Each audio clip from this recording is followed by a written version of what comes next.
What's the key to having success in property investing? I'm Mike Loader. Investment Insight starts right now.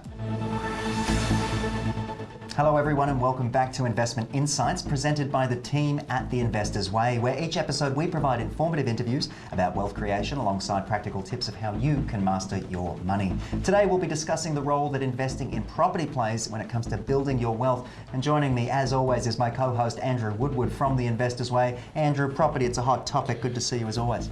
Good to be here with you, Mike. And property. Everyone in Australia loves their property, so who better to talk to about property than Jane Slack-Smith from Your Property Success. Welcome, Jane. Wonderful to have you on the program. Thank you so very much. Very good. Now, I have to check my notes here because I'm pretty sure this says you started out as a mining engineer and an explosives expert. So how did you transition to a mortgage broker, a property investing expert, and now a business coach and abundance mindset advocate? Boom. Wow, lots of things. And boom it was. Do you like that one? Oh, I love that. Yeah, mining engineer. You know, I grew up in the country kid from Dubbo, and there wasn't a lot of options for, you know, someone who didn't have a lot of money other than getting a scholarship to go to university. And what would you know, after 150 applications, mining engineering came up and I got the scholarship. And I knew I had to get to uni to learn how to learn. And so once I was there, I could learn and then apply skills in other ways. And yeah, so I became a mining engineer. I was in the industry for 15 plus years. I doubled down and became an explosives expert.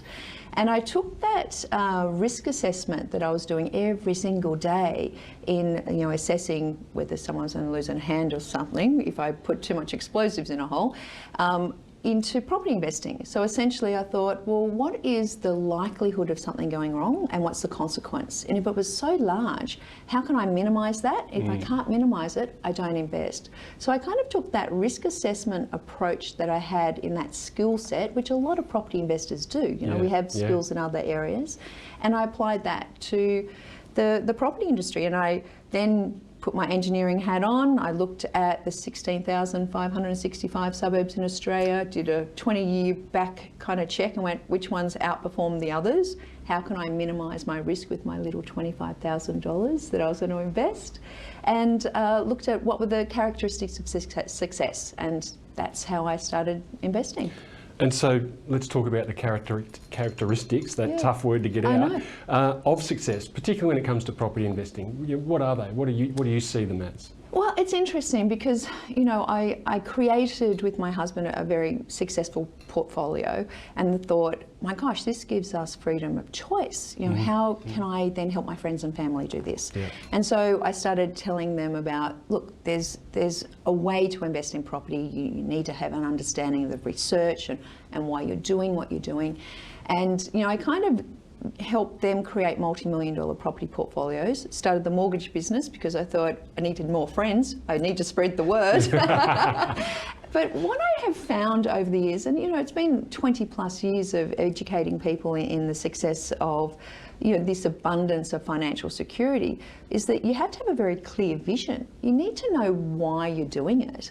And a lot of people, you know, I want to have 5 properties. Well, 5 properties in Double Bay and 5 properties in Broken Hill, different retirement plan, right? Yeah. So that vision of, well, what is it I want to do? How much does that life really cost me? And then bringing that forward and going, well, how far am I away now? And I've been running, you know, vision sessions with clients now for, you know, over 10 years. And most people think they need $150,000, $200,000 to have the lifestyle they want. And the reality is, it's actually probably 60 to 80 grand for most people once their home's paid off. And so it's a relief to have that. But that vision is the first thing. And then we have decisive action. Yes. So you have to take action towards the vision. You have to have will and resilience because everything's not going to go your way, and we don't want to be, you know, give up after one kind of hit to our plans. And then, you know, you really have to. For me, it was always about investing with a strategy and understanding what the strategy was. And for me, you know, I created the Trident strategy. So I had a very specific way of making money. And because of, you know, my experience in risk assessment, it was like I needed to play plan A, B, and C in case something went wrong. That's very well said. And of course, it sounds like such a success story when we outline it and have a look back. On the flip side of this, Why do you think some people get it so wrong? And is there a generational aspect to this as well? Well, why I've seen people get it wrong is that they get distracted by media stories. They get distracted by the narrative, which is, you know, they jump in a car and the taxi driver will say to them, oh, you should be investing in, you know, in Hobart, which is great for a couple of years out of 10, and for other years it's not. And what's the knowledge base of that? And so for me, there's always a lot of chatter. And I remember my dad saying to me once, you know, you better be careful, one day you're going to owe $1 million. I'm like, I better not tell him, I already owe like 2 million. And so, you know, friends and family, you know, they have our best interests at heart, but maybe they're not on the same journey. So we don't get the information from the right people. And, you know, like yourself, you know, you've got this success criteria that you teach, and, you know the way that it works because you've seen so many people do it. But some people go and they have a look at it and go, I could buy that course, and then I'll buy this course, and I'll have a book here and I'll have a book there. And then they're taking a lot of action in their mind, but it's like the rocking horse syndrome. They're going nowhere. Yeah. Very well said by you, very well said. So as somebody who says they hack success, so to speak, can you explain that to our audience and of course us, what that means? I am a student of success. Okay. So I'm always looking at those that have done it before. I'm looking at coaches and mentors. I've had a business coach or a mindset coach for over 20 years. Now, different coaches when I needed different things, but I've always looked for someone who's already done it or has helped others facilitate that. And so for me, I'm always looking at, you know, success leaves clues. So I'm looking at the people who have done things. I'm like, that would work for me. This doesn't, but let me put together what I think would help me, you know, create success. So when I was looking at, you know, creating a property portfolio, back then it was a lot of run to the back of the room, buy off the plan unit. And I was like, I don't think this is the answer. So I read a lot of books, I went to a lot of free seminars, and then I looked at some of the people who had success, and I was like, well, what's the fundamentals? Fundamentals is, you know, people need to live in a home. You know, it doesn't have to be blue chip. More often it's a house, not a unit. There are more people living in the cities than in the countries. How can I minimise my risk? So I was just, you know, very meat and potatoes about my investing. And then I got a little nervous and I was like, well, how can I make my tenants stay? How can I put my rents up? How can I be in a good growth area? I was like, well, I could renovate.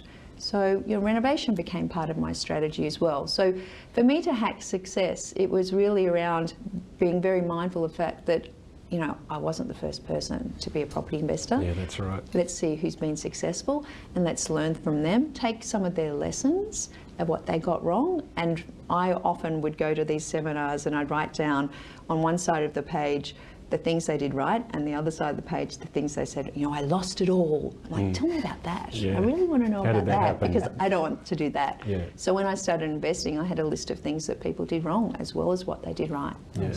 And you talked about decisive action, which I love that term. You know, people talk about action all the time, but decisive action is just even better. And you talk a little bit about what people can do to get started, but let's dig a little bit deeper. Like, give us some insights when it comes to investing in property.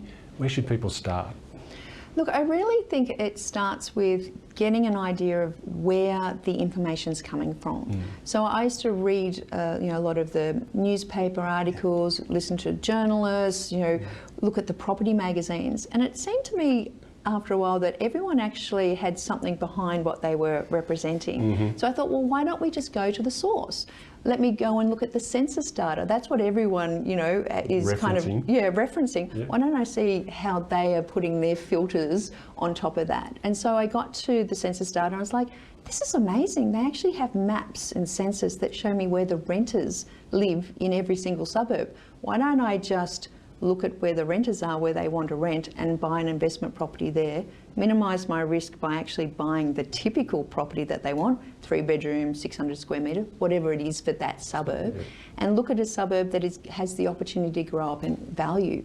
So for me, it was always around looking at ways that I could minimise risk, but also take decisive action and finding out what was the right information. Where were people getting their information from? What were the filters they were putting on top of it that was trying to manipulate me? Cut through the noise. Take it off and go, okay, Yeah. who wants to buy a property that no one wants to rent? So what do the renters want? So for every 10 properties I looked at to buy, I'd always look at one that was on the market to rent, and I'd walk through and I'd listen to what the potential renters were after. I'd see the rental agent there flipping through the phone on social media. I'm like, I'm not going to be hiring them as my rental manager. You know, so I was always looking for the base information. Yeah, nice. And I know you talk about there being 4 types of investors. Can you give us some more insight on what they are? Yeah, look, if you think of a axis of action and you think of an axis of wisdom, if you've got those people taking all of the actions, like I'm on NDIS, I'm doing NRAS, I'm doing off the plan, I'm buying in New Zealand, I'm going to go to Detroit, you know, they're taking action, but they don't have a lot of knowledge behind it. I call them the gamblers. Yes.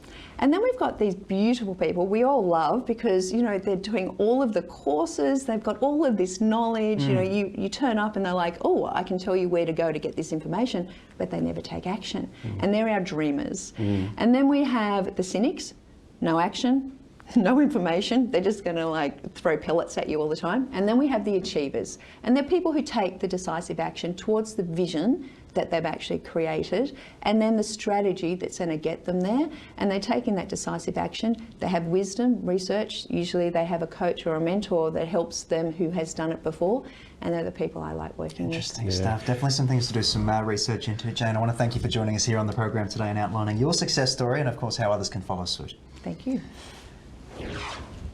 And of course, thank you to all of you for joining us here on the program. Be sure to head to theinvestorsway.com.au for more information. And of course, the information provided in this program is for general informative purposes only and does not constitute professional financial advice. Always do your research, but I hope you enjoyed the show and learned something along the way. Thanks for watching. More Ticker after this. You're watching Ticker. We'll have more in just a few minutes.